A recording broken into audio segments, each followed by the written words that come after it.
Ever get the feeling you've been cheated?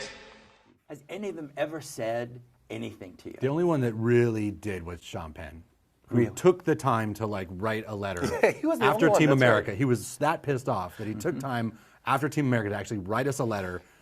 I mean, the only way he could have been that pissed off is just because he was in the movie and we made fun of him in the movie. We made a puppet and out of but him. what was so crazy was that in the movie, the big thing we were making fun of him for was being like, I've been to Iraq, and you don't know what you're talking about. I've been there, and and he writes in the letter like, I've been to Iraq, and if you wanted to, And we'd already shot. like, he hadn't even seen the movie; he'd only heard that would only that get we in the ripped on way. him, and he saw the trailer.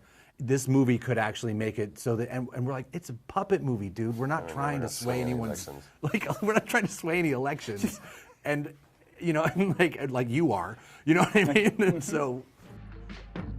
In this reverse McCarthyite era of Hollywood we find ourselves in today, an average actor can be elevated to superstar status by spouting communist nonsense that would have ended their career in the 50s.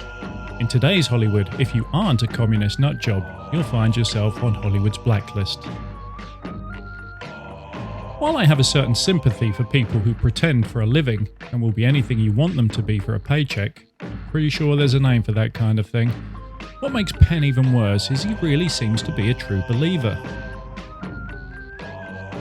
This self-important actor-activist who seems to lack a sense of humour or awareness has travelled to every pseudo-socialist shithole trying to give credibility to wannabe dictators. It reads like a who's who of crackpot South American strongmen, Raúl and Fidel Castro, Hugo Chavez and Nicolas Maduro. There doesn't seem to be any anti-West leaders he won't put his arm around for a photo op. He even met up with officials from Saddam Hussein's regime, and his bizarre interview with El Chapo was widely ridiculed for showing him up as the useful idiot he is.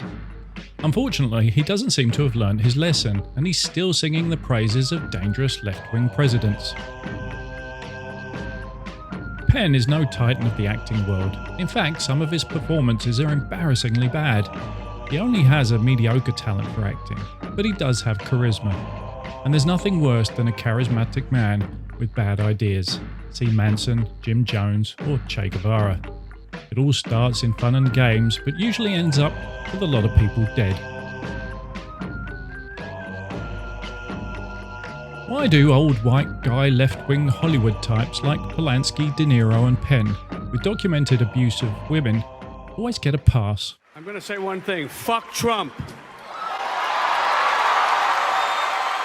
Like many actors that become less relevant in their old age, they become more committed to causes that keep them in good favours of the Hollywood elite. Robert De Niro is the best example of this. It's not just coincidence that average actors get movie roles they don't deserve, but they all seem to sing from the same hymn sheet. Pro-abortion, third-wave feminism, diversity, tearing down the patriarchy, and demonising people who don't get vaccinated. I'm sure these are things that keep adult pretenders awake at night.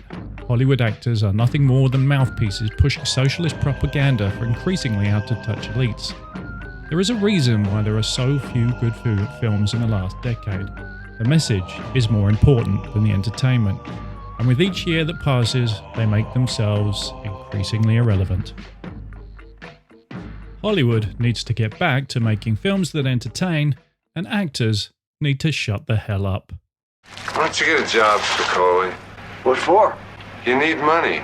All I need are some tasty waves, cool buzz, and I'm fine.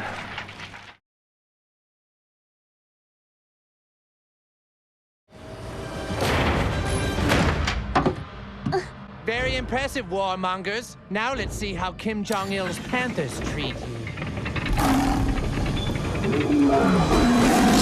I went to Iraq, you know.